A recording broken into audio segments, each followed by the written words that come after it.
Torah View of Wealth, class number 3. Welcome back, everybody.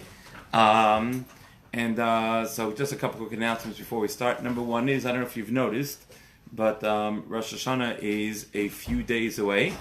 We're 5 days away from Rosh Hashanah. We're coming up to Sunday night.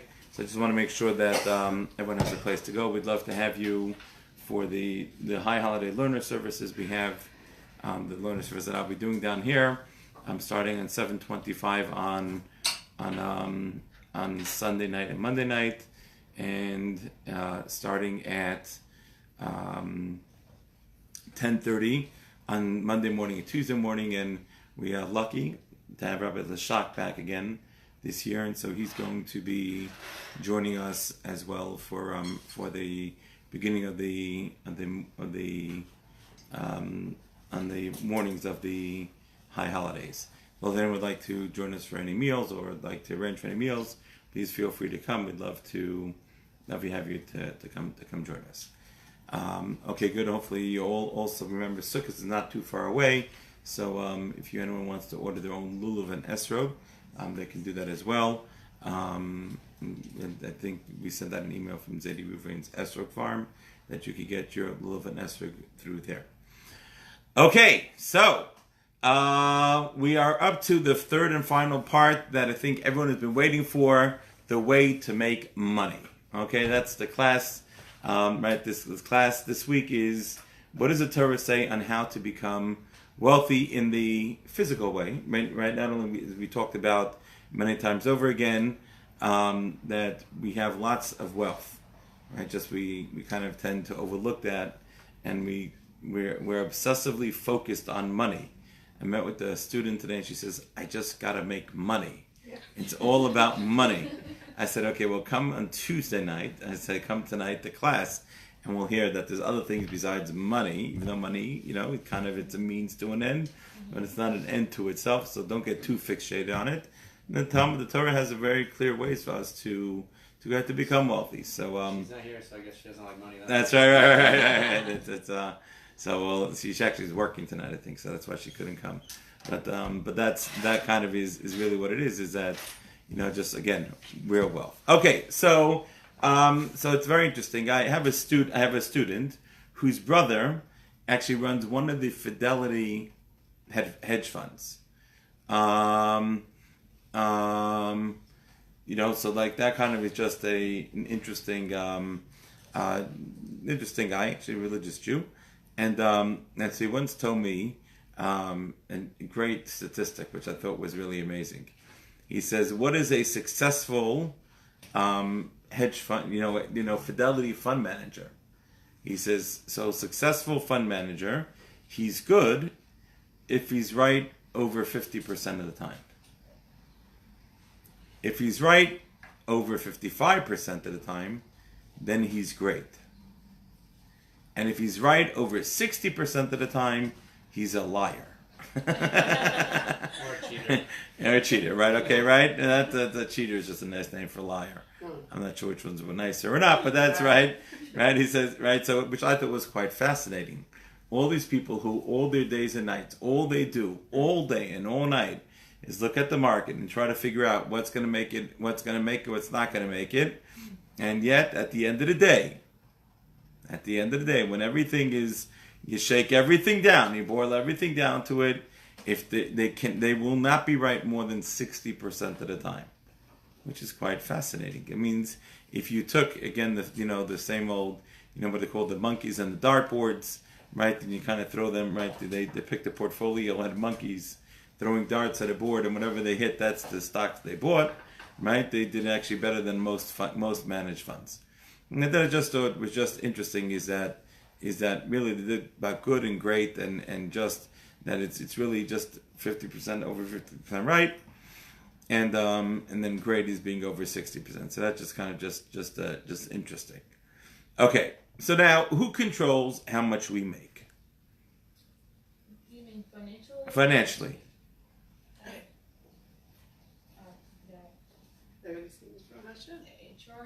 HR, okay, right? Okay, good, right? Okay, good. So Nancy, you said God. Yes, of and course, our desire, how Right. Okay, and you said HR. Well, I mean, like, if we mean financially. Financially. Work-wise or Yeah, work-wise. spirituality. Work-wise, who decides how much you make? Oh, HR. How is Mark? Okay, and who makes HR decide to give you more money or less money? The boss. The boss.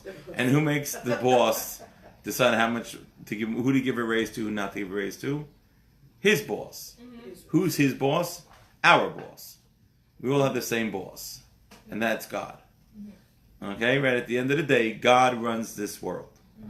And as Jews, we have what's called hashgacha pratis, right? Individualized, right? That God looks at us on each and every part, right? Specifically with us, right? And God is the one who decides how much money we make. We might think it's HR, we might think it's our boss, but at the end of the day, it's, as we say, as the saying goes, all God, all the time.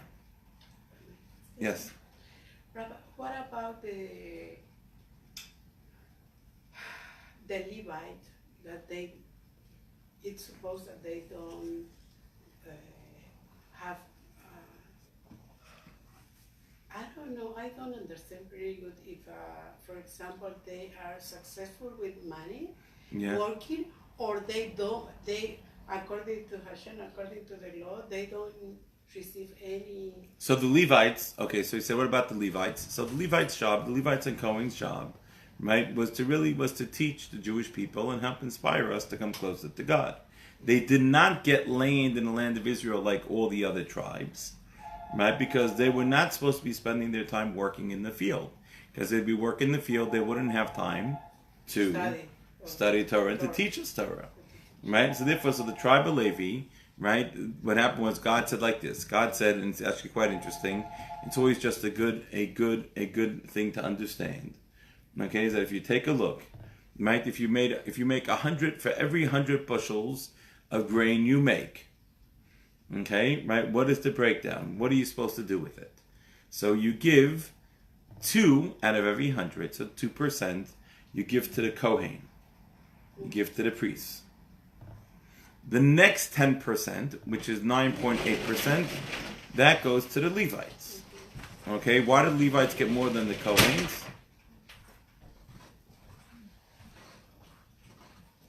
When the Levites are there to serve the Kohens, so why do the Levites get more than the Kohens? It's a new one for this week. New handouts.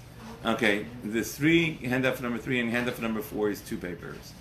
Okay, and so why do the Levites get more money than get 10%, while the Kohens only get 2%? They were working and studying all the time and no land, any. Right, no. So the answer is like this: the Kohen gets 2% because they're much less Kohanim than Levites. Remember, the Kohanim started off as a subset of the Levite tribe. Remember, Moses and Aaron, right, were part of the tribe of Levi, and Aaron became a Kohen. But meanwhile, when Aaron became a Kohen, there already were 20,000 Levites, right? So the proportion is much greater of Levites and Kohanim. So therefore, that's why they get 2%. The Kohanim get 2%. The Levites get 10%, and of the Levites 10%, they actually give 1% to the Kohen. It's actually the Kohen ends up with roughly 3%, right? And so that, and we'll get more into this a little further on because we'll come up to the tithing, which we'll discuss it. Okay, but that sort of is. So who controls how much we make? It is not HR, right? It is God. All God, all the time. Yeah. But how much of it is our free will in deciding what career path we want to take? So very interesting, right? What skill sets we've learned and experience we've gained? That is amazing, and really, you're right. Is that so? At that point in time, that's a great question, right? Is that because you say, well, Rabbi, look, doctors make or used to make more money than regular people, or lawyers make, right, or business people. Right? And so the answer is, it's actually fascinating, right? Because in all fields there are rich people and there are poor people. So if you go into any field, there is no guarantee of making a lot of money, right? Period, right? We all know that, right? Is that when you go ahead, right? But what it does is means that we go and we pick a field. So we're doing a hishtadlus, right? Our effort, which is what we're required to do, right? To go into field A, field B, field C, right? Whatever it is, right? We go into that type of field, right? But whether we're successful or not, right? That ultimately is successful, i.e., if we make money, right? Ultimately, that comes from God, right? And so, right? And again, so we can pick a field that might be more lucrative, right? But it doesn't mean that everyone in that field's making that money, right? It's funny, doctors in America make more than cleaning ladies, but you go to Israel, right? Cleaning ladies make more than doctors. And that's not a joke. Is that right? That is correct. That is correct. You want to make money in Israel, go become a sponge man. Right? And anyway, I kid you not. Why? Because there's so many doctors, not too many people want to clean the toilets. People who clean the toilets make a lot more money. Right? So it's actually our effort that we put forth. And then God either will or won't reward it, right? There's no guarantees, right? Basically, it depends on our effort. So I have a question. So someone in my family is an attorney. Right. Okay, so they make all the first years make X amount. They get an X bonus, and that's all set by the firm. So if they get hired, and not all people in the firm make it in the firm. That's true. Okay. Right, and so and in fact, you see how many lawyers actually make it into the firms, and how many don't. There are many more that don't. So there is nothing, and those people are working 100 hours a week, right? Which is we'll talk about. That's a different problem, right? But right, so at that point in time, so there is no guarantee or anything as far as that, right? And at Hashem is deciding who's going to make it. Oh, Hashem is deciding absolutely, and then some people might make the money, and then God just gives them a lot more expenses, right? Because right, you might get it in, but it's going out, and so it's going out really quick.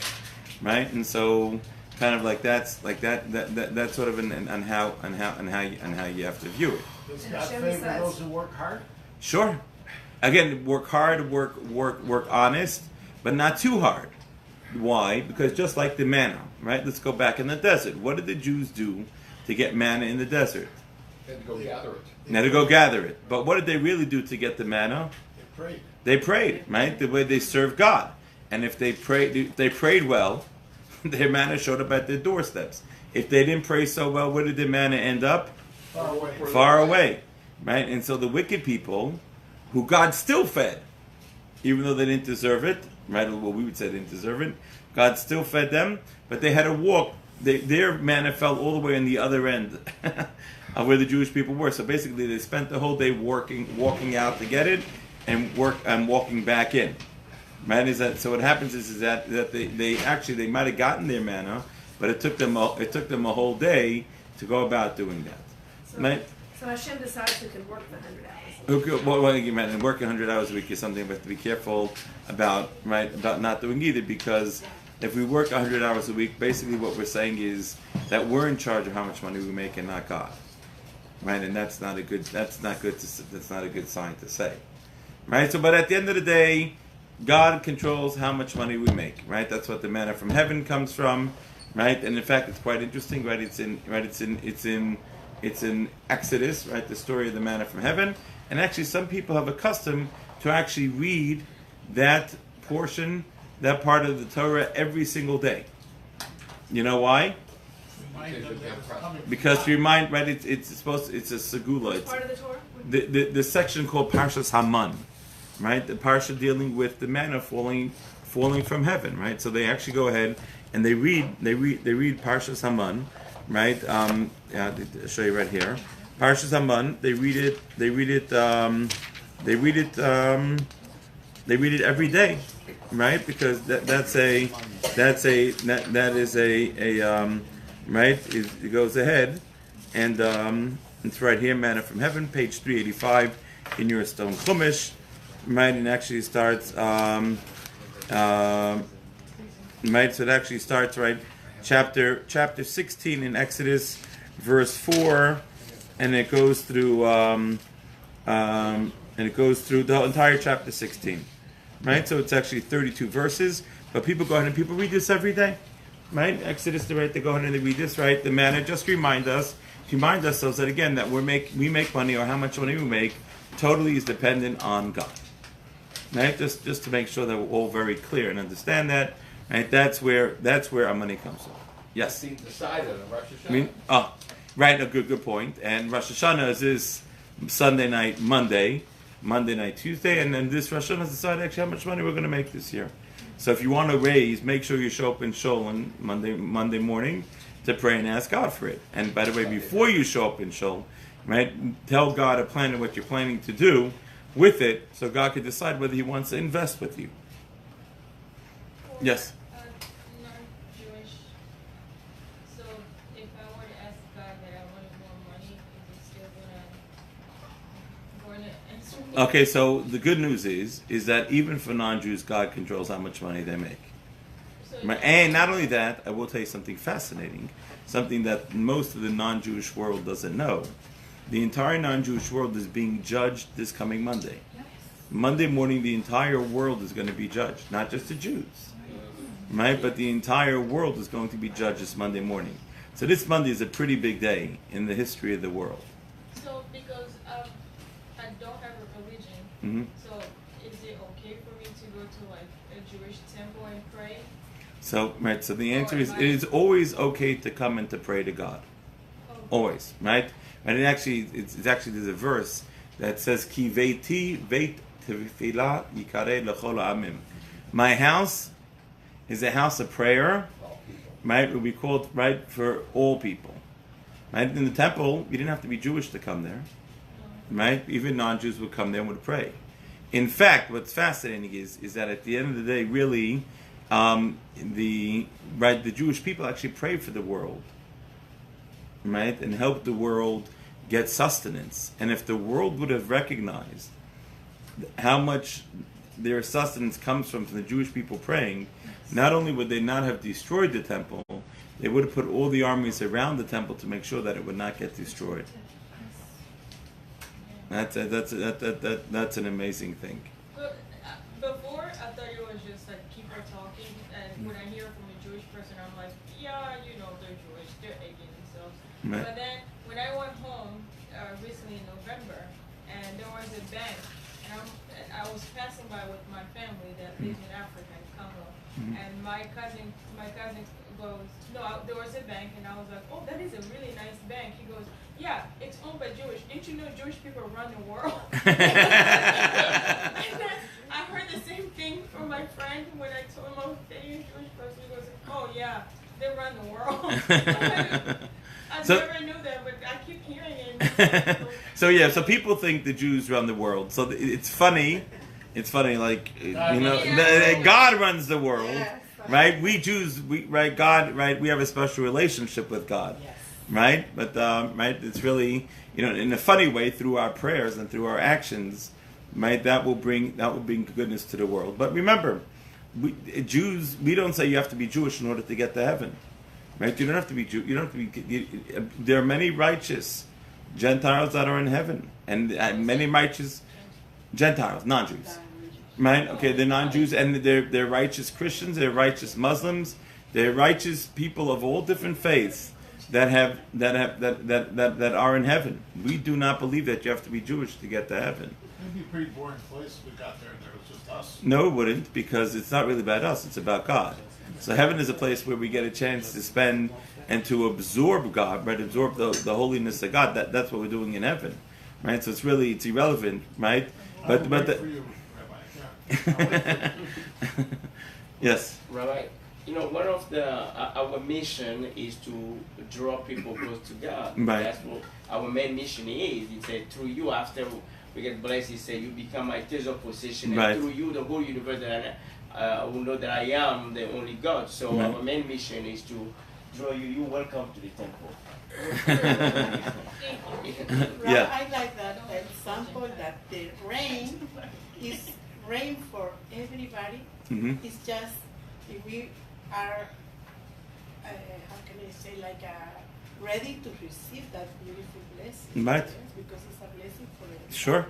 Absolutely. I mean, again, it boils down to, right, our job is to go ahead and and to right to bring godliness into this world. Right, but clearly God decides how much money we make. Okay, and you might have gotten that big raise that you were really working on your boss for, and yet your portfolio might have tanked. And so however much money you made, you might have lost more in the stock market than what you think you made for the next 10 years. Right? So all things are not created equal. God is the one who's in charge of how much money we make. Okay, period. Just like he's in charge of everything else. So listen, if asking God for more money is not going to help you, right? No, that's incorrect. So that's number one. So that's number three. If you want to make more money, what do you need to do? Ask God for a raise. Really? I can ask God for a raise? You have. If you want money and you want more money, you have to ask God, can I please have more money? There is nothing wrong with asking God for money. I'm telling you, listen to me carefully. There is nothing wrong with asking God for money. Number two is he's the one who's in charge of how much money you're going to get. So make sure you certainly ask him for money. But number three, God wants to hear from you is, what are you going to do with it? Exactly. Right? And what you have to ask yourself is, why do I want more money, and how am I going to use that to go ahead and to sanctify his name? Right? But at the end of the day, all the money is God. But you told us that God can't change his mind, and he knows the future. Correct. And the future is determined. So he can't give me more money if I'm not supposed to get it, can he? So you're making a mistake, because you, the way you are not supposed to get it. But if you pray and you make yourself a nicer person, then maybe that nicer person does get money. It's always about, at the end of the day, it's always about you doing what is right for you. Right? That's at the end of the day. It keeps on going back. We go back to the same story. Right? We go back to the same place. Right? It's all about us becoming closer to God and becoming godly people. So, asking God for money. Yeah. Does that mean he's always going to give you? No, absolutely not. It's like a kid asking always for candy. You always give the kid a candy? No. No, why not? It's not good for you. It'll rot his teeth. Right? So it's not good for him. So God doesn't want to give you something that's not good for you. And even if you cry and you beg and you throw a temper tantrum, God, I need more money. Right? But if it's not good for you, so then it's not going to happen. So what you have to do is you have to show God that you can handle having money. Right? And you can handle doing those things. And then at that point in time, then you could go ahead and then you stand a chance. But to say, God, I want more money, that's not good for you. You know why? Why? Because everything that you get in this world, and we said wealth has many different components, right? There are brains, there are looks, right? There's money, right? And whatever those different components that you have, right? Everything that you take from God, at the end of 120 years, you're going to have to give an accounting to God how you use those things. I get it. Okay, right? And so then what happens is, so let's say God knows you're going to take it and you're going to fritter it away. You're going to waste it. So then by giving to you, is it good for you or is it bad for you? Bad for you, that case. It's bad for you. So then should a loving, caring God give it to you? No. No, absolutely not. Right? So, right, you follow, right? So therefore, what happens is that we have to go ahead and we have to say to God, can I please have money? I need it for X, I need it for Y, I need it for Z. And I'm showing you A, B, C, D, E, F, G. Right? And that's what you're going ahead and it's just another asset that we all have. And we just have to make sure that we use it in the proper way. In the proper, right? We use it in the proper way to accomplish the proper things. So if I said, God, I need money to have my family in Africa. Right. Because they need it. And Right. then God doesn't give me that money. Right. Then what do I do? Keep asking? Keep or sure. Give it? Oh yeah. No. No. Right. So the answer is you have to keep on asking. Every year on Every Rosh Hashanah, but every day. Okay. Right. Every day you have to keep. Right. We keep on asking from God. Right. To please give it to me. Right. And hopefully we'll go ahead and we'll look at ourselves, and we'll hopefully we'll become better people. means you might not be the vessel through which God wants to do it. That's correct. Right? Meaning, so, right, it might be somebody else, right? And so therefore, or somebody else has taken out that withdrawal, right? And they now have to do that action. Right, so and they're fascinating. I mean, as we go through class tonight, the Torah has some amazing ideas that we're going to come across about charity and all this stuff. So stay tuned. It's an amazing thing. But certainly, if you want to ask God, He's the one who's in charge. You have to ask God, right? And in fact, if you take a look in our Shemona Esrei, every day, 3 times a day, there's a blessing asking God for money. Right, Baruch Aleinu, right.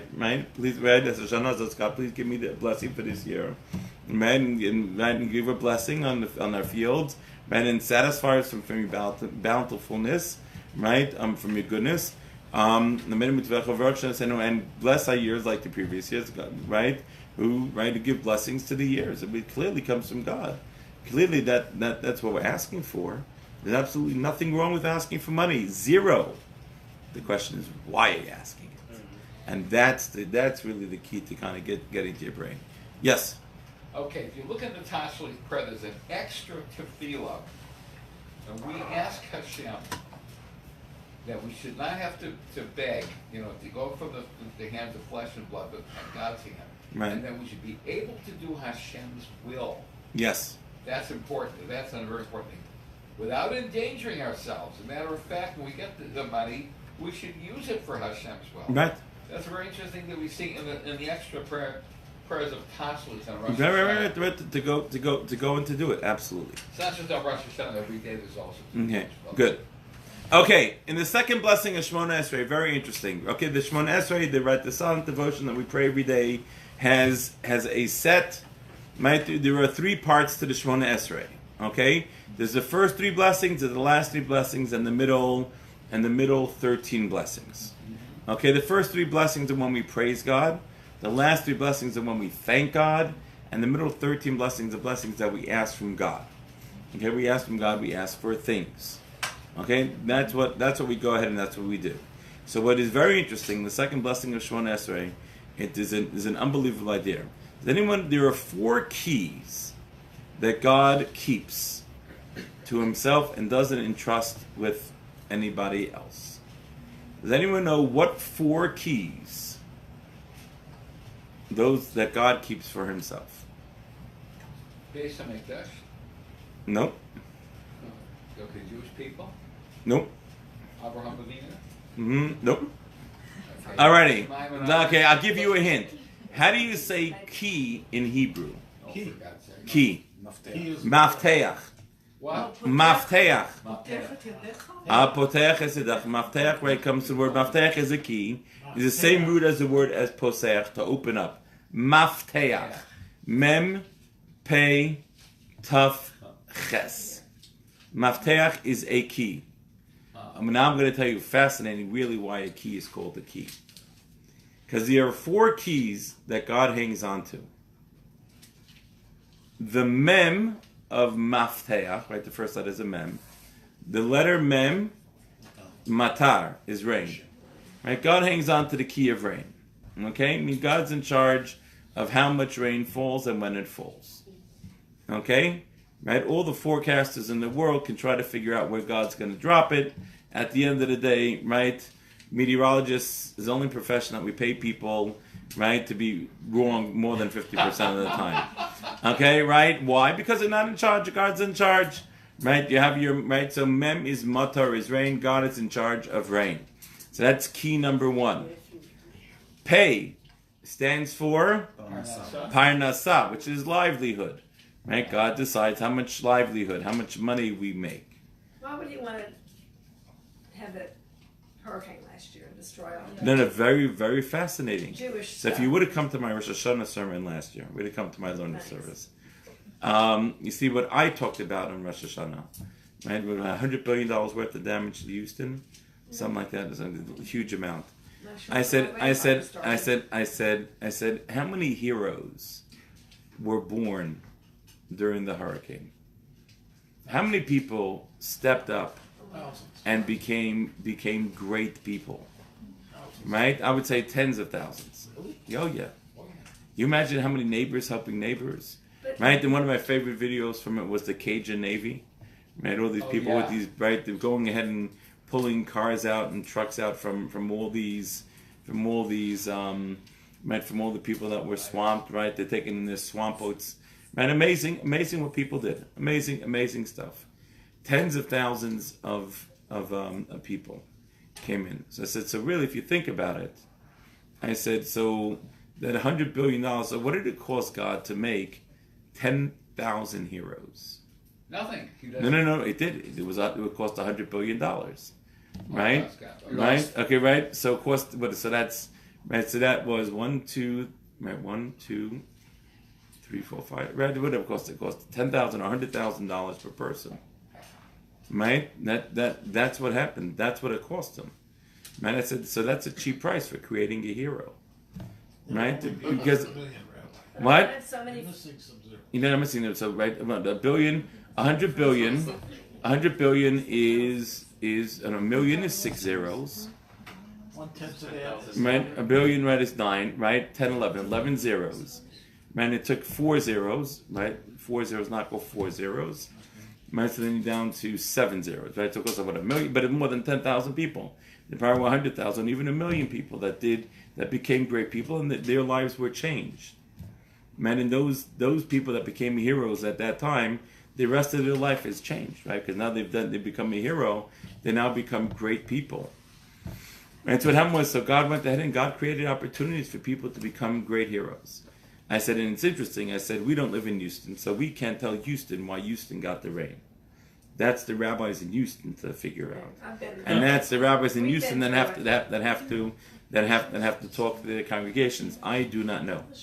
I said, as a rabbi in Dallas, I said, my only question was that if there's a hurricane in Houston, what does it mean? What responsibility does it mean for the people in Dallas, right? And so I said one of the things was that God gave us an opportunity to do chesed, right? To do kindness, right? And so therefore I said that's what we had to do. Obviously we had a shortage.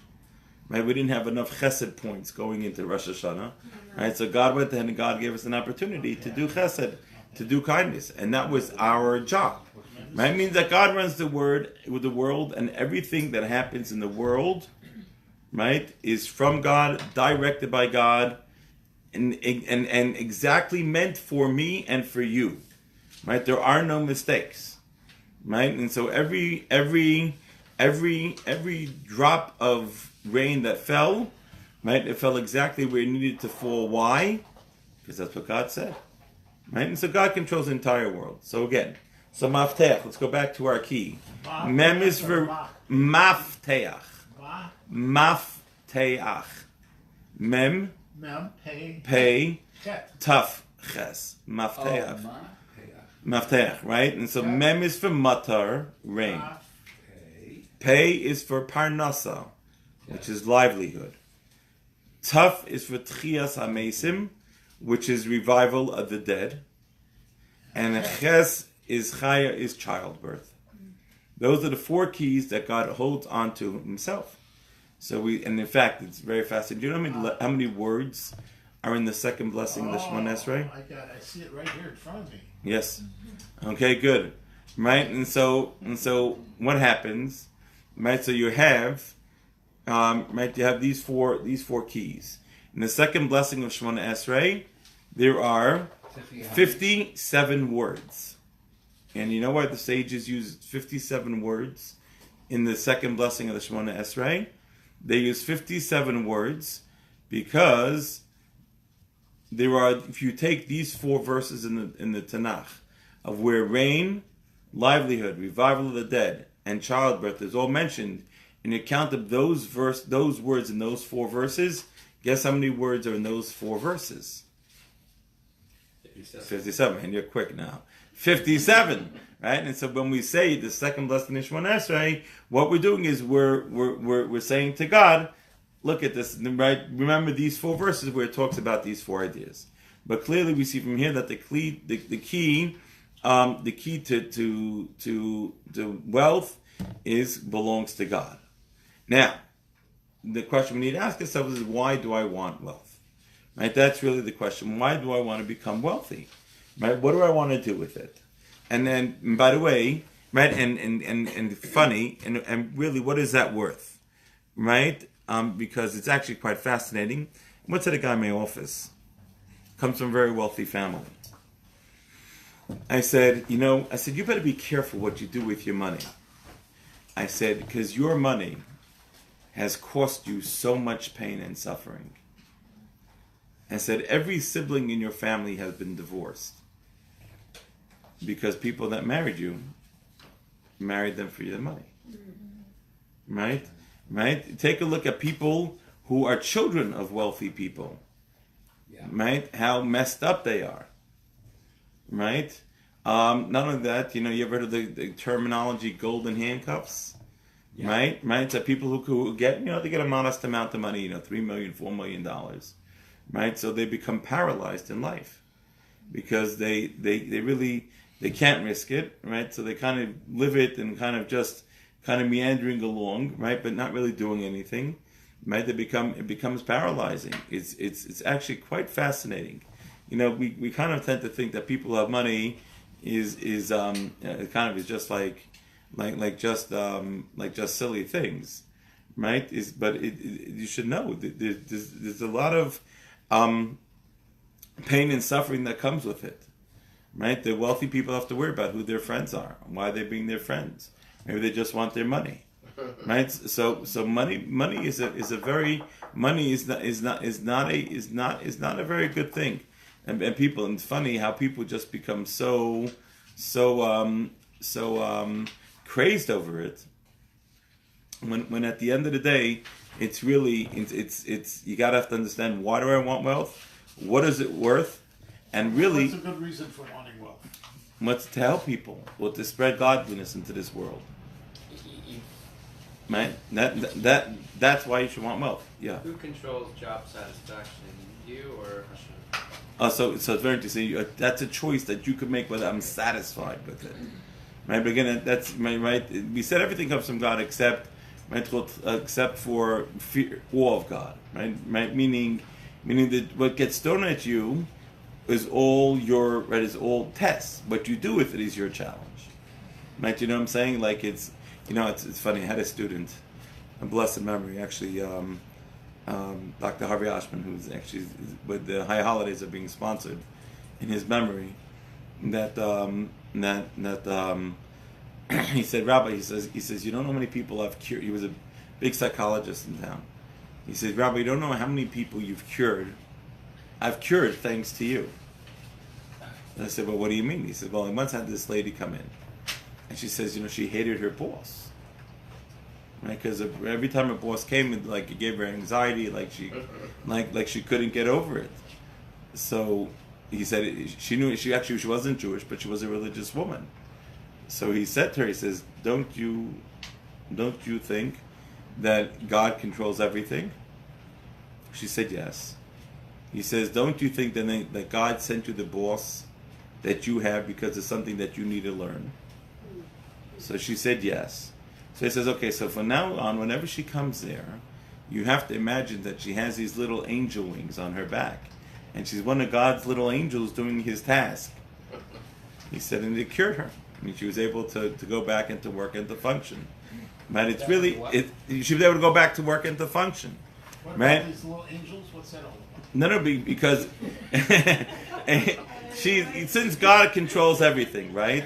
So then, therefore, if God is making her boss, make her life miserable, obviously that was coming from God, right? That was a message from God. So she's just acting as God's angel, right, messenger to deliver a message to her, right? And really, by the way, if you really look around the world, at the end of the day, it's all about, people have to look at themselves, and it's really about personal responsibility. Okay, it's really about me owning and then doing the right thing or not, right? You can't really make other people change, but you could change how you feel and how you look at it. And when you really understand that, man, life is so amazing, right? Because it's instead of blaming everybody else for all the things that they do, man, it's really about taking ownership of what you have. It's called attitude. Attitude, right? Attitude, right? Gratitude is just a great attitude. Yeah. So who creates reality? We do or Hashem? Well, it's reality. We create our own reality. Well, or what God is creates us? reality? Well, what we perceive it based off our senses. What we perceive as being, but have to make sure that we're really perceiving reality and not just a figment of our imagination, which generally we tend to live in our own figments of imagination. That's another shortcoming we have. And instead of really living in reality, right? Because I'm going to tell you something fascinating. Okay? You take a world, you know how you say world in Hebrew? Olam. Olam. Do you know what the word olam or world means? Elam hidden. The word comes, right, the word olam, the root of that word is alem, or hiding. Right? The world is called, it's really called olam hazeh. This world, it really means hidden here. This world is a mask, right, that's placed over this world, that's placed, right? And we look at the world, we think it seems to be a reality, but in reality it's not real. God is real, right? Right? I perceive this to be real, it feels real, right? But it's going to disappear sooner or later. Right? Right? So what is real then? So there's right, and right, what's we'll call emes, right? It's something that's really eternal, a reflection of God's will. Right? That's what makes something real. Right? So we have a real reality. We live in, right, in, and not only that, science is even coming to that, right? Because how many different right, there are two, right, how the world looks, right, there are different dimensions, right, so how many dimensions are there, right, there's three, right, we're three-dimensional, paper is two-dimensional, right, right, we are three-dimensional, but we are three-dimensional, then there's a fourth dimension called time, right, and that's, right, and then time is, because where we fit in on the timeline is another dimension. Now there are many more dimensions. So what is really real and what's not really real, right? We look around. In fact, the Talmud says if you would really see what's really going on, you would go crazy. Right? Right? Sounds like the Matrix. The Matrix, yeah. So it's true that I haven't watched The Matrix. I've only seen like little bits and pieces of it. Actually, we actually showed it once at Data Plano. But it's real. But that's really what's really happening. That's really real, right? And so therefore, we have to just make sure that we're really in touch with reality. And that we're not fooling ourselves, right? And that's really what it's all about, right? It's about getting to a place of where it's, we're doing exactly what we're supposed to be doing. So we need to accept this table's real, even though it's not real. Right. So for our thing, the table is real, right? There is a table here, right? But don't be fooled that the table is the table, but that's it. Right, and sort of what we put into it or not is really is irrelevant. Okay, so that's really what. And by the way, you should know the world is actually what's really amazing is the world is backing up right into this idea. Back up to what it, This idea that nothing is real. right. Right? How many bots have you spoken to on the internet that you think are people but are nothing but just programmed? Yeah. Okay? And then people get upset. Right? Wait a second, I was talking to a real woman and it said it's a female robot. Right? They read on these dating sites, they're running out of females, so they created female robots. Right? That people have, and then they sent them pictures. It was so funny. I was at this weekend, and so some guy, I see him Saturday night, he's really happy. I said, what's going on? He said, Rabbi, it was amazing. I said, what? He said, actually, it worked out for 20 minutes, and I had this picture in front of me of this beautiful woman. I had a great ride. I said, man, do you get excited over pixels? Excited over what? Pixels. Pickles? Pixels. Pixel. Right? Are you getting excited over pixels? I said, I feel so bad for you. Your life must be so empty. I said that's what you're getting excited about, right? Like, and it really, right? I mean, like, let's have a real conversation, right? Does it really make sense, right? Does it really make sense that you go ahead and that you're excited about this stuff? I said you're a fool, right? And it's fascinating, and the world is getting to a place where we're going to recognize that nothing is real. What's the only thing that's real? Is God. Is God. and our relationship to Him. Because everything else is just. I remember watching one of these sci-fi movies where basically what they did was they took like a heart. They had these big machines that were controlled by a heart. And in order to kill the machine, you had to rip the heart out and cut up the heart. Right? And that was the way that you killed it. I mean, you blew off an arm. It wasn't bad, just put on another arm. Right? And then I began to think about it. I said, isn't that wild? I said, that's exactly what the world is coming to. I said, everyone's getting new knees, right? Platinum knees. Everyone's getting new hips, okay, right? Titanium hips. Right? Everyone's getting new eyes, right? Not their own. New face, right?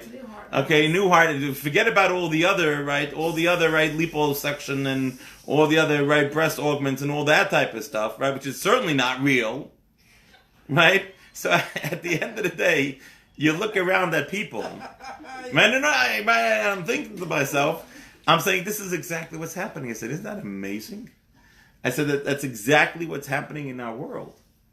Right? Is all these things, the world is getting to a place where it's actually, we understand that there's nothing else. Mm-hmm.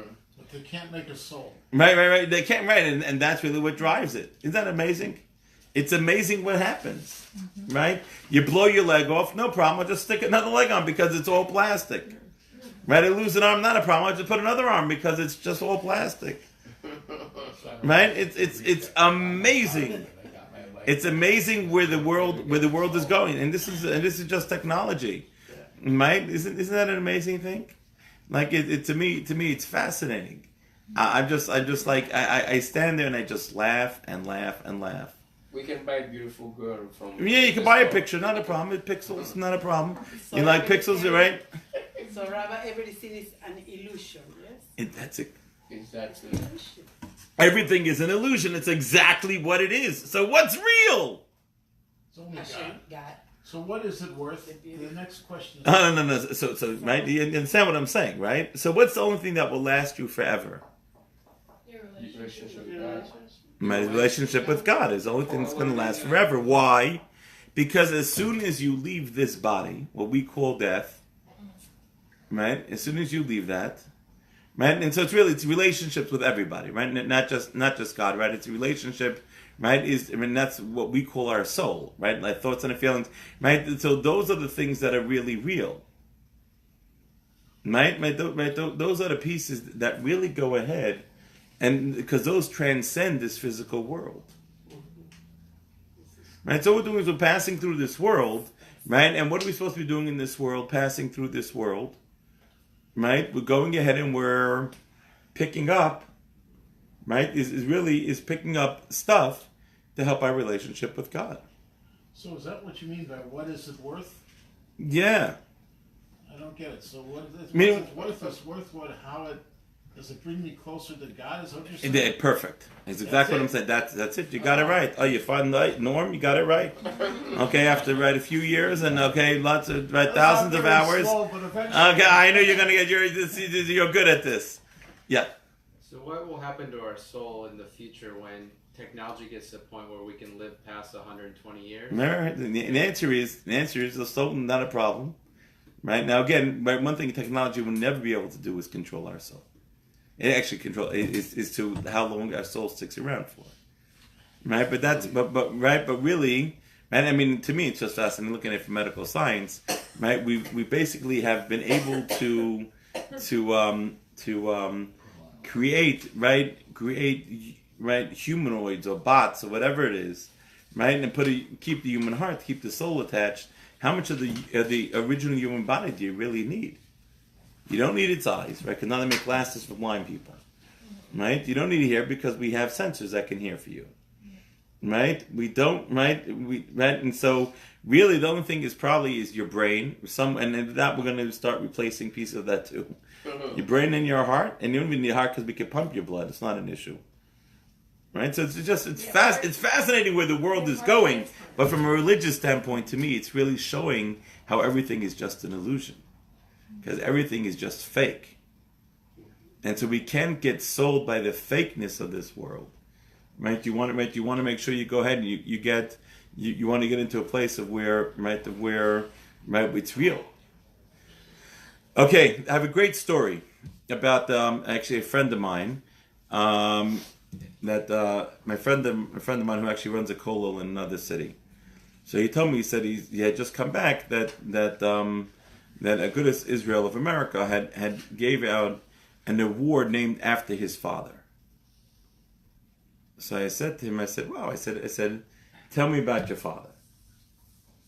So he says, I want to tell you about my father. He said, my father was a very wealthy man. He had a business, and he went ahead and he told me there are 3 reasons we borrow money from a bank. This one here. Right? Okay. Right. 3 reasons. Right. Right. 3 reasons you borrow money from a bank. Number 1 is then you have to pay your employees. Number 2, to keep the lights on. Number 3, to give charity. This is what he said. He said, why? He said, because these are the core of our company. Okay, again, to pay our workers, keep the lights on, and to give charity. He says, and sometimes somebody would come to him, he didn't have any money, he'd walk with him to the bank, he would borrow money from the bank and give it to the guy. Wow. Why? That's great. And that's greatness. He said, why? He says, why am I killing myself to make a business? He said, I'm killing myself to make a business so I can make money. Why do I want money? To give charity.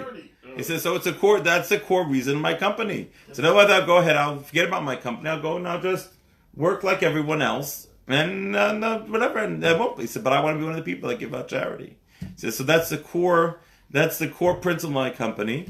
Right? He said, so that's what we do. Now Is this guy still around? He passed away. He has a few sons that are real pillars of the communities they live in. Right? But that's because he had his head screwed on really straight. And then I understood what it's all about. Right? Then I understood what it's talking about, why they named an award after him. Pay employees. So keep the lights on, give charity. Okay. I can remember that. Okay, so now, the Torah goes ahead. I want to read you, now I want to kind of show you a few things in the Torah.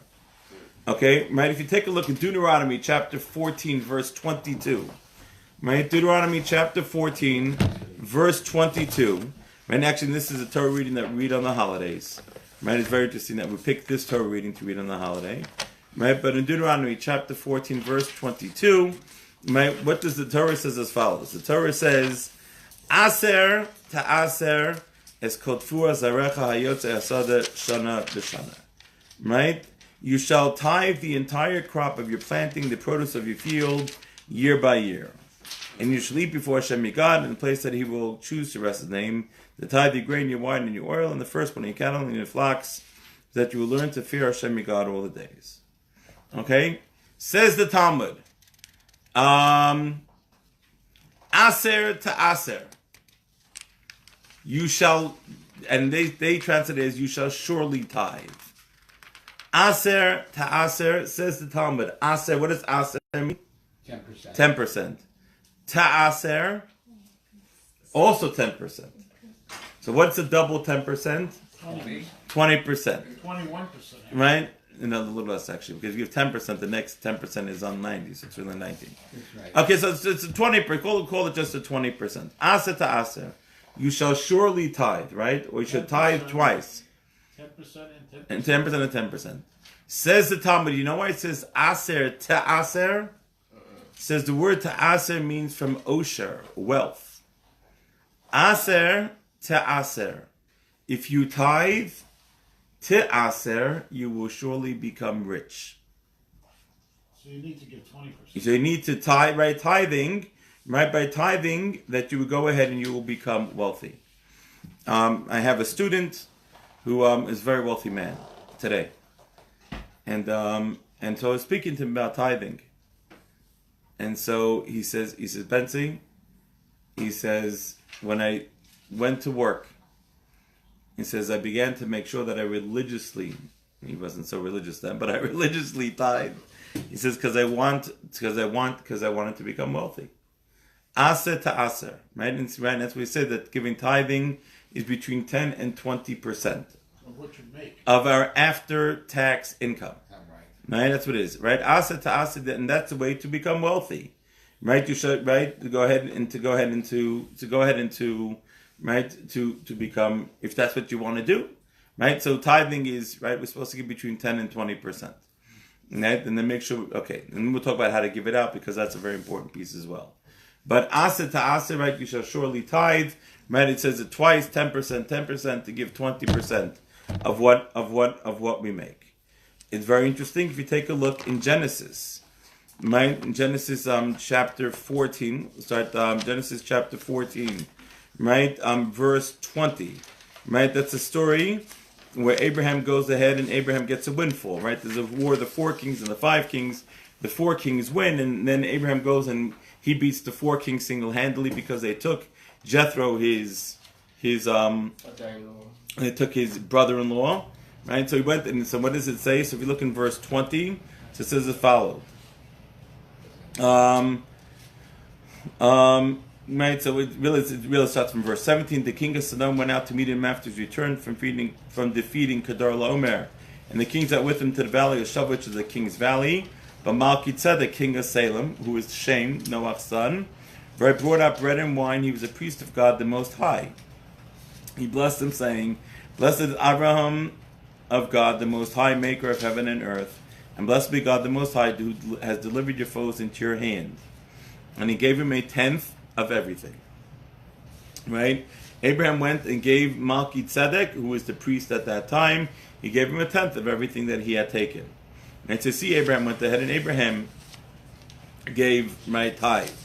And then if you take a look in Genesis 26, right, 26 verse number 12, again, a famous story that Isaac, there was a famine, and Isaac wanted to leave where he was and go down to Egypt just like his father had.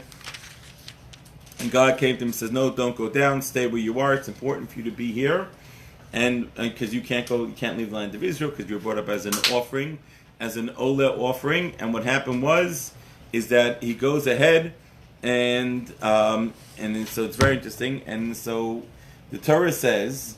So Isaac, right, so verse number 12 says, Isaac sowed in that land and in that year, right, in that land which wasn't the land of Israel, and in that year, right, which is the year that there was a famine, right, there was a famine in the land, right, and what happened was, and he reaped 100-fold. Thus had Hashem blessed him, right, and so what it said, what's 100-fold? So the 100-fold is, right, the 100-fold is he gave 10% of charity. Right, and so God gave him 10 times the charity that he gave, and that was 100-fold. Right, and so right in the year of a famine, he went and he did it. So we have to be, and actually it's interesting because in the Hebrew, actually the Hebrew language is Bayim Sabashani Meir Sha'arim. Right, and so the Talmud also learns out from there that we have to be careful to make sure that we count exactly and to make exactly how much we make, to make sure that we know how much. That we're given the proper amount of charity. Which chapter? Yes, this one is in chapter 26. 26:12, and the other one was 14:12 in Bereshit, in Genesis. Yeah. So if you're in business, you have a good accountant. Yeah. You don't have any net profits. You know that, right? Right. So okay. So you give 10% of the top. No. Okay. So like this. So if you have a good accountant, right? You have a good accountant for the IRS. That's fantastic. But make sure you have a good accountant for your God account too. Right. Make sure, right, that he knows what. You keep 2 sets of books. No. You keep one. I'll keep the other. Right? Is that you want to make sure, right? You want to make sure that you're not undercutting God. Because what happens if you undercut God? Not a problem. God has absolutely no problem with you doing that. Yeah, but if you give 10%, right, but then he'll stop giving you the money. 10% off the top. That's got to be 20%. Yeah, oh, for sure you can. Now again, it's very fascinating. Do you know you're not allowed to give more than 20% of your wealth away? Not income. 20% of your wealth away. Well, but income is different. Income is different, right? Income is different. Income is very right. Income is very different, right? Because the Talmud says if you give away too much money, you might become poor. right? So that's why, right? You're only allowed to give away 20. There are a few circumstances which you're allowed to give away more than 20%, right? But generally, you're not allowed to, right? Because you have to do your what we call hishtadlus, your effort, right? But certainly, giving the proper amount of charity is something that we should all strive to do. Yeah. Well, what about the billionaire pledge, where all the billionaires lined up to give away 90% of their money? Because that seems to contradict what you mentioned previous about causing issues with your family, if creating your kids being billionaires overnight because they inherit all of the money that. No. So that act happens to be something intelligent. Now the question will be, what are they going to do with that money? Sure. Which is going to lead to the second part of our class, which is how to give it away properly. Right, but that actually is good. I mean, they said if I give my kid $1 billion, like, I don't have to give him 100 billion. You know what I'm saying? Like that makes sense. You know what I'm saying? Like that's something sensible to do. Now the question is, but now how do you make sure? I mean, there was once somebody walked into Mr. Reichman from Toronto. Yeah. Reichman from Toronto, Yeah. very very wealthy family, Jewish family, Canada. Canada. Yeah. And Olympia, York. I don't know if you heard of it. Yes. Okay, actually, and what happened was that they once said, they said to him, Mr. Reichman, how much are you worth? So he said, wait a minute. He walked into the other room. He told his accountant, okay, bring me out my book so I could show him how much I'm worth. And the accountant came out with all the books on his business. And so Mr. Reichman said to him, he says, that's not my worth. He says, what I'm worth is how much charity I gave. Go bring out my book on how much charity I've given. That's what I'm worth. Right? That's somebody who has his head screwed on straight. Right? Didn't you understand? Like that's somebody who understands that and who does. Yeah, he did. And so it's actually quite fascinating. It's very sad. Very right. Thank God they're doing well again. Yeah. But that's really what it is, right? Okay. So again, you should surely tithe. That's what the Torah says. The key to becoming wealthy is by going ahead and to make sure that you tithe and you tithe 10 and 20%, and to make sure that you do it. Excuse the pun, but you do it religiously. Okay. Right. Okay. Number 10. Another way to do it is the more we show God we care for other people, the more He cares for us. Right? God deals with us measure for measure. Right? The way we treat other people is the way that God treats us. There's a famous blessing that Moshe gives the tribe of Zevulun at the end of Deuteronomy. Okay, at the end of Deuteronomy, Moshe gives the blessings to all the tribes. The tribe of Yisachar and Zevulun was a very unique relationship. Yisachar was a tribe that sat and studied Torah. Zevulun was a tribe that supported him. And Zvulun and Yisachar, Zvulun would come home and would give 50% of their money to Yisachar, and Yisachar would go ahead and would give 50% of their merit of studying Torah to Zvulun. Okay? Right? They give each other 50% each. 50-50 deal. And so what happened is, Moses goes ahead and says, Ulu Zvulun Amar, right? So Zvulun said, Smach Zvulun b'tzeisecha. Rejoice, Zvulun, when you go out, v'yisachar ba'olecha, and Yisachar in your tents. Right? So the Orach Chaim there has a beautiful idea. He says, what are we telling him that Zvulun should rejoice when he goes out? He doesn't know that he's going to be successful. How could he be rejoicing that he's going out? Right? Says the Orach Chaim, right? That Zvulun goes out, could rejoice. Why? Because they know that since they have Yisachar in their tent, they know that they're going to be successful. Right? They know that since they're supporting the Torah scholars, they're going to go ahead and they're going to be successful. Right? That's how. And so therefore, even when they go out, they could be happy. And it says another idea is also that they were shliach mitzvah. Right? They are a messenger for doing a mitzvah. So even their going out is a mitzvah. Right? As opposed to merely. And most people, when they go to earn a livelihood, whatever you end up with, what you end up with, they don't care how much effort you put in. Right? It's irrelevant. That's the idea of doing that. What's another? Rabbi question. Yeah. But I think there is a lot of danger there when the people think like, oh, it's not a win-win thing. I give thing, I'll get thing from God. Is that is not how we're supposed to think, right? Say it again. Okay, I know that the blessing is there, but without any connection with God, you just go like, okay, I'll go there. The Bible says if I give it 10%, I'm gonna get, God will bless me. Right. Okay, so you go just for, okay, I'm gonna work and then I give this thing and then I'll get the blessing. So I don't think that's gonna work like that. Where is the God playing? You have to, make God playing in the right. Well, again, you have to tell them what you're going to do, right? It's not just right. Again, you have to go ahead and you have to put effort into it. Because there is a millionaire, they give a $1 million for what in the congregation, for what purpose? For tax purpose. It's not because they for God purpose, right. But for what they're gonna get back. Correct. So, Right now, again, yes. Did you tell the story about Mr. B? I missed something. Yeah. Right, there's somebody who's a very wealthy fellow who went ahead, Mr. B. Yeah. Mr. B, and what happened was I said, "How'd you become wealthy?" He said, "I tithe." Okay, that's it. he says, No, it's somebody else. I have some great stories. Actually, I was with somebody once, and we went to visit somebody here in Dallas, and what happened was that we went to visit him, and the guy who I was with was in from out of town, also a very wealthy man. Like in the last 10 years, became very wealthy. And he told me, he says, and he says, listen, it's a merit that we're able to give out charity, so, I even give out 20%. Right, 20% of my income, just right to show God. Yeah, and you can get more of your income if you want. Again, it depends on what. 20% of your wealth. Right. So what wealth happened? and income are two different things. Right. So what happened was, the guys, I'm sitting at this meeting. It's a crazy thing. I'm sitting at this meeting, and the other guy goes, that's such a brilliant idea. He says, and he said, you should know, when I first learned about the mitzvah of tithing, he said, I went back and I figured out all my earnings from after I graduated high school till today. And I went and I tithed. I gave the money for the tithes for all that money, for all those years.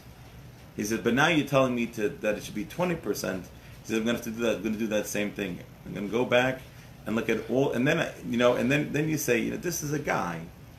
It makes sense that God has given this guy money. Right, to understand, what I'm saying? Like this is somebody who knows how to do it. Right? And so now, and a wonderful life they have to it could be. People, again, we talk to the downsides to it. You got to make sure you want it. Okay, we're not allowed to test God, except by giving charity. Means if you go ahead and you go ahead and you can say to God, if you want, you can say, God, I'm going to give away 10%,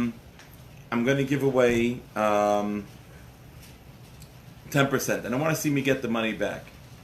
Right? You're allowed to do that when it comes to charity. You give away 10% of your wealth and say, I want to get that back in income? Yeah, you're allowed to test God with that. You say that to God? I don't suggest it, but you're allowed. No. God says you're allowed to, so far be it. I'll tell you why not. Because I always feel that God would say, okay, you gave away, so really you were supposed to break your leg, but now you won't break your leg. Right? So if you his accountant. Right, his accountant, God's got it down to the science. I had a guy, I had such a funny story. I mean, it's a funny story. It's kind of, this guy and actually they were from Las Vegas. And what happened was his wife learned, not by us, but his wife went ahead and his wife learned, right, was studying. She learned this, so she went home and she wrote a big check to charity. And he was mad. He wrote this money, and by the way, he was right. Right? Because one spouse should not give it without talking to the other spouse, right? I mean, like, it's very careful. Yeah, I learned that the hard way. And so what happened was, so the husband said, she told me what he done, and I was so mad. He said, for an entire year, I didn't walk into a casino. He said, because if I walked in a casino, I would win.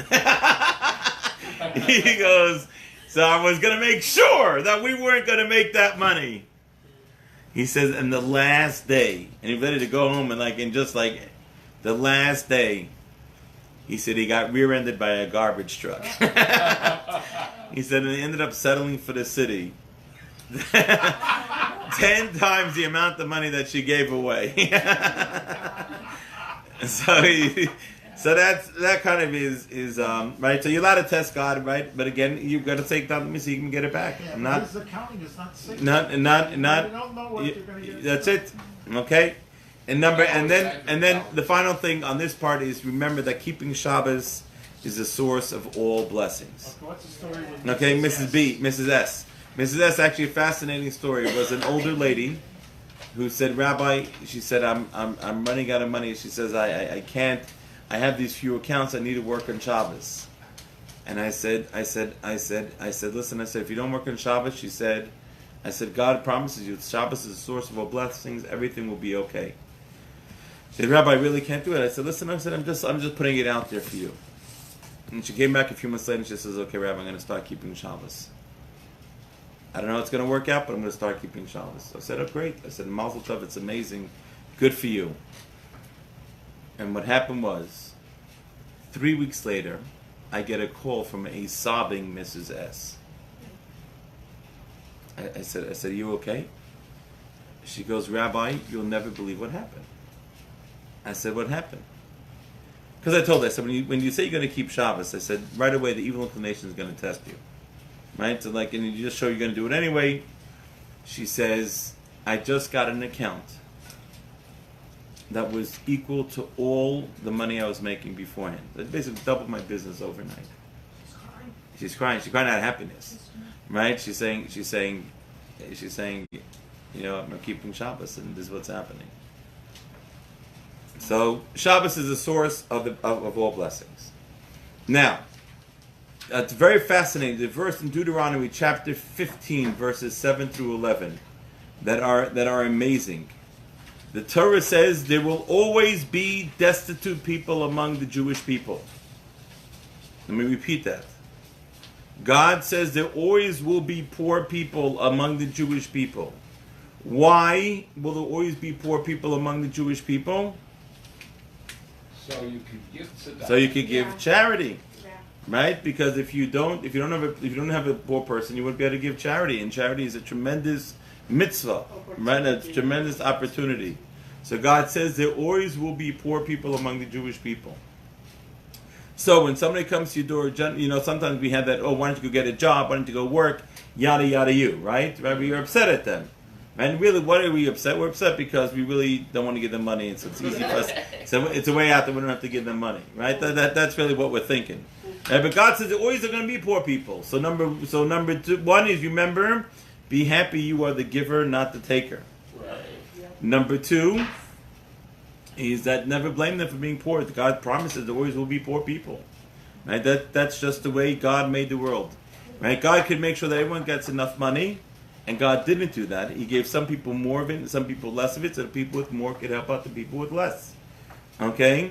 Why does it have to be poor people? Because number one, we need the merit. And number two is we need to emulate God. Right? And He is a giver, and so do we need to be a giver. Right? That's what it's all about, right? That's what marriage is all about. It's about being a giver, not being a taker. Right? Right? It is one of the greatest positive commandments. Right? It shows that we are Jewish. God said about Abraham, right? Because I know that he would command his children to do tzedakah, right? To do righteousness, charity. The number two, the throne of the Jewish people and true knowledge is not sent except with charity. Right? Number three, the Jewish people were redeemed through charity. As said, Sion b'mishpat tipadeh utzdaka, right? In v'shaveha b'tzdaka. Right? It comes back will be through charity. Right? The two nations, Ammon and Moab, cannot convert into the Jewish people. You know why? Because they exhibited cruelty. The Jewish people were being sent to exile, and instead of helping them out, they hurt them. Right? They didn't do kindness. Right? And it saves from death. Right? There's famous stories with Mr. Wysotsky. Do you know the tea? You know those tea sets? In Israel they have them all. What's the famous tea in Israel? Vysotsky? Yeah, Vysotsky, yeah. Right, and so actually, he actually was supposed to be on the Titanic. He was supposed to be on the Titanic. The tea? The tea man. But instead of doing that, he went to Israel. He went to Israel to help them plant trees for the tea farm. And so he missed the road. He missed the ride on the Titanic. Right? And so it saved some death. Right? Now then, number 6, even a poor person who gets some charity has to give charity. Everyone has to give charity. Again, a poor person by giving a nickel might fulfill their obligation. Right? But everyone has to give charity. Right? A person will never become poor by giving charity, and no damage will come to a person because of it. As long as they do it properly, right? Again, they follow the guidelines. A person who has mercy on other people, God will have mercy on him. Right? A person who causes a poor person to cry out to God has to be careful, as a poor person is very close to God, and he listens when they call out. Right? So you have to be very careful, right? When a poor person comes. Right? You have to make sure you treat them nicely, respectfully. Right? Right? You have to be as great as you can. Right? When you give charity, how do you have to give it? You have to be smiley and happy. Yeah. Right? And talk to him to share in his pain. If you give charity angrily, you lose your merit. Okay? Right? You can't be angry at them. You have to do it nicely and smile and say, "Oh, thank you so much for coming. I really appreciate it. Thank you for giving me the opportunity. I'm sorry I couldn't give you more." Right? But that's what it is. Right? If you force another person to give charity, your reward is greater than theirs. That's very interesting. Right? Yeah, if you're forced. I mean, if you go ahead, if you call people up to give money to a charity, right? Right? So you nudge them, right? And so okay, right? So you get a little egg on your face, a little uncomfortableness, right? But you're helping other people do a tremendous mitzvah. Right? Okay, what is the order of giving? Okay, so number 1 is family, right? We have to give our family first. Jewish people are family, right? All the Jews. I'm in class number 4, number 9, 9A, right? So Jews come 9A. We first have to give to Jews. Poor people in your city, right? Yeah. One question about these poor people in your city. When you see that person that they looks like a drug. Drug addict. Yeah. What do you do in that case? Okay, so like this. So all the people that are on the corners, right? Those people, really, giving them money is not a good investment of your charity dollars. Okay, if you want to give them food, you can give them food. But really, the best thing is that there are organizations that are out there to help them. So help, right? So why don't they want to go to those organizations? So there are issues. Right, so therefore, to go ahead, if you want to help them, so go help with such a thing, right? But remember, first, right, family first is what we're required to do. Poor people, yeah. Rabbi, back to her question. Yeah. I was, a couple weeks ago, I was talking at a meeting with the rabbi, and he said, "Well, I always have a dollar bills in my car. Yeah. When I go at the stoplight, I hand it to whoever approach my car." So now, one of the guys at me said, "No, you shouldn't do that because they're gonna do the drug." He said, his answer was this, which I like. He said, "Listen, I came to this world without nothing, and I have that money. This guy approached me. How do I know? It's not my choice. It's not my decision. If I gave him a $1 bill and he taken to use the drug, it was not my decision. I did my part." Yeah, no. So that's what he okay. said. Okay. I'll tell you my issue. Right. Okay. My issue is that number 1, if you know someone's going to do something wrong with it, so then you're not helping them. How Right? do you know? How do you know? Oh, no. They might. Are you judging them? No. So it's not a question. Like Track marks, right. Well, maybe this one they're going to use to buy food, right? They're not going to do drugs with it, right? Right. So what? So right. So What if he's got tattoos all over his So body? all these things, right? But the answer is who knows? And the answer is that if you want to help poor people, I'm collecting for poor people food for Yontif. You want to help poor people? Give me money. I know the people I'm giving it to. Right? You know what I'm saying? Like we have poor people. Okay, good. So we have people. Don't understand to really try to really help people. Right? You really want to help them? Drive them down to a shelter to help them get showered. Right? Help them get. By the way, I had a student. who took in one of these people because he felt bad for these people and took him into the house. He ended up being killed by the guy he brought in. Oh my God. What? Yeah, and right, this is not an easy deal. You know, not an easy deal at all. It's you got to be very careful.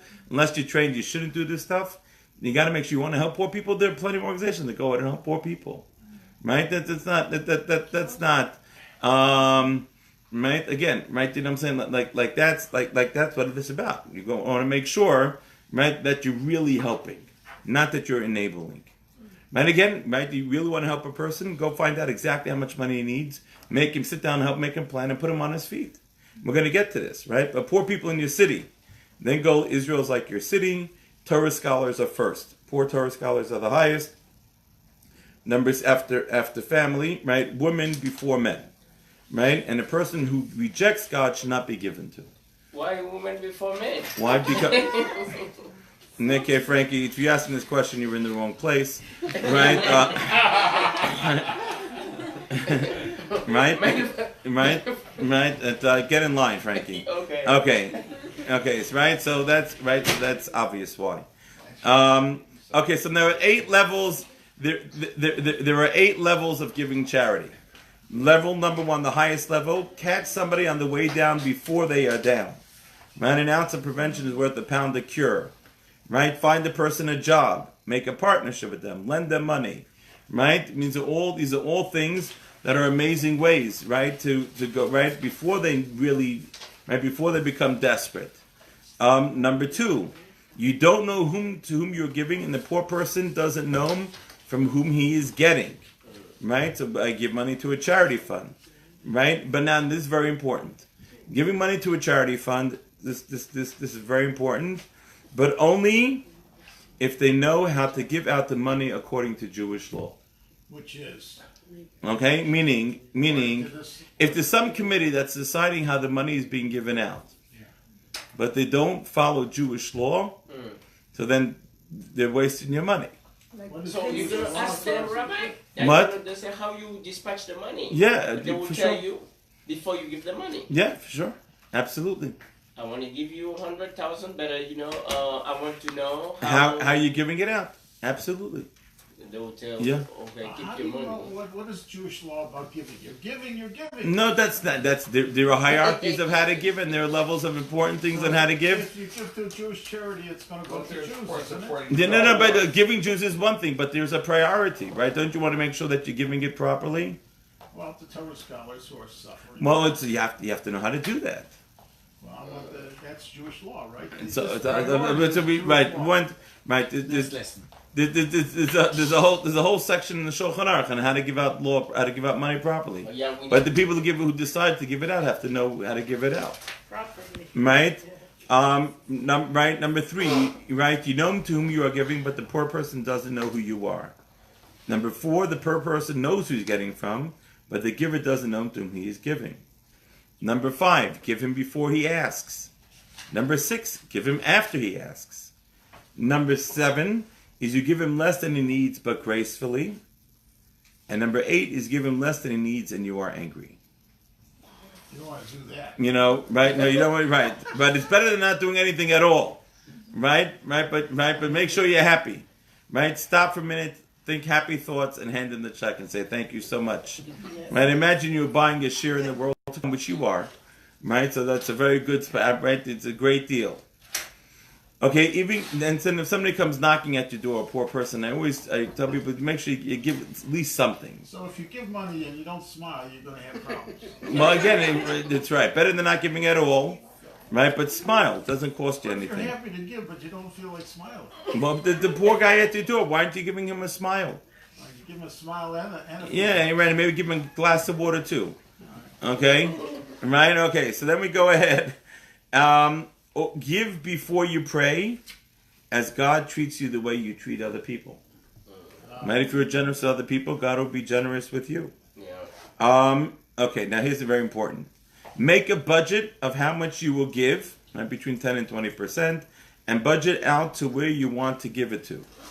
Right? Reichman, right? We talk about this, right? This family, right? Yeah. And every quarter used to fly to Israel to Rav Shach, right, who was the leader of the Jewish people, and show him his books and ask how to give out his charity.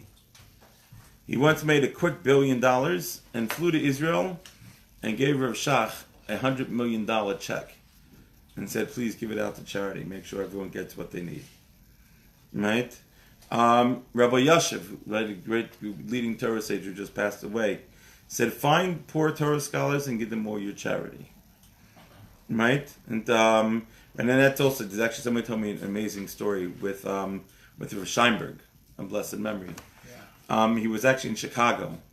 He was traveling and there was a symposium on charity. And he said, give your money to poor Torah scholars.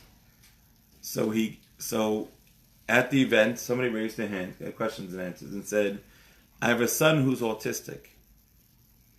And we needed to start a school for autistic children. He says, and so I needed to give the money there and set it to poor Torah scholars. Where should I give my money to? To the school for my son or to poor Torah scholars? So Rav Scheinberg said, poor Torah scholars. Really? Yeah. He said the Jewish people by nature are very merciful and are very generous. You'll find people to go ahead and to give money to help start a school like that. He says, but poor Torah scholars, they don't understand that. He says, if you understand that would be where I would give my money to. Very fascinating. So what about Jewish outreach programs like Chabad and Dietera, people like that? Right, so again, so you're saving people's souls. Right, you get right to saving their neshama. Are they considered Torah scholars? If you give money to dad, is that? That we have a bunch of Torah scholars there. Okay, so right, put your name on a building. Set an example for other people. Right, right. Joe Tannenbaum was a guy who used to love putting his name on buildings, and people said, "Why do you keep putting your name on your system? Putting your name on all these buildings?" He says, "Because one day I might have a grandchild who's not religious. I might walk into one of the buildings that I endowed, and they're going to see the grandfather's name on the building, and it will inspire them to maybe learn something." And to maybe, and that's exactly what happened. Right? They had a grandchild that was not religious, and he kept him walking around Israel and kept him seeing Joe Tannenbaum's name everywhere. And he knew it was his grandfather. Finally, one day he walked into one. And so meaning that we live in a time. Usually we say giving charity secretly is a good thing, but we live in a time when people don't know how to give charity, and people go ahead and because of that they're busy. We need examples. We need lay leaders to step up and to say, I'm giving charity, right? And let people know that. I love the data students are the most amazing. I have to beg them to let me write their name down. Right? But I tell them, because we want to inspire other people to give. And I just don't want to do it just quietly. It's not a bad thing, right? What? It's not a bad thing. It's like if you No. It depends why you're doing it. If you're doing it because you want the honor, right? So God made it that we should want the honor, right? Right. But so then that's an ego trip. If you're doing it because you want to inspire other people to do it, that's a good thing. Okay. Whoever gives poor people and orphans a place at his table, it is said that he can call out to God and God will answer you. Did you want your prayers answered? Okay. Go get some poor people and orphans at your table. If you could hire a poor person to work for you, even in your home, you get mitzvahs every second that they work for you. Right now, last two things are very fascinating. Whoever needs charity and doesn't take is called a sinner. Right? If somebody needs charity, they have to take it. Right? They can't be at a place of where they say, I don't want to take. If they really need it, right? So then by them not taking it, they're called a sinner. If you push yourself not to take, then you are guaranteed that you will become wealthy. What's that mean? Let's say, you could use the help, but you could probably manage without it. Yeah. But if you push yourself to manage without it, then it says, right, the Talmud says that you will eventually become rich. Okay? Okay, well, I'm waiting. So, we've now finished our 3-part series on how to become wealthy. I give you a blessing that God should give you the wisdom to use your money wisely and if you're able to go ahead and to withstand the test of wealth, that He should bless you with wealth as well. But remember, wealth comes in many different asset classes. It's not just money; it's brains, it's looks, right? It's right in every different area that we have, and we have to recognize how blessed we are. Be thankful to God for all the wonderful things that He gives us, and to go ahead and to right, all use them in His service. Right, Rosh Hashanah is coming up this Sunday night, and on Rosh Hashanah everything's decided what happens with us for the upcoming year. So there's an opportune time to sit down and to figure this out and to make the right choices. Everyone, you're right, Yom Kippur is 2 weeks away, right? But everyone have a wonderful, wonderful evening. We'll see you all same bad time, same bad station. Don't forget to make reservations for the data learner service. Next week is Rosh Hashanah, following is Yom Kippur, then the Sukkot, and then Yeah, the next 4 weeks, Tuesday night class is off.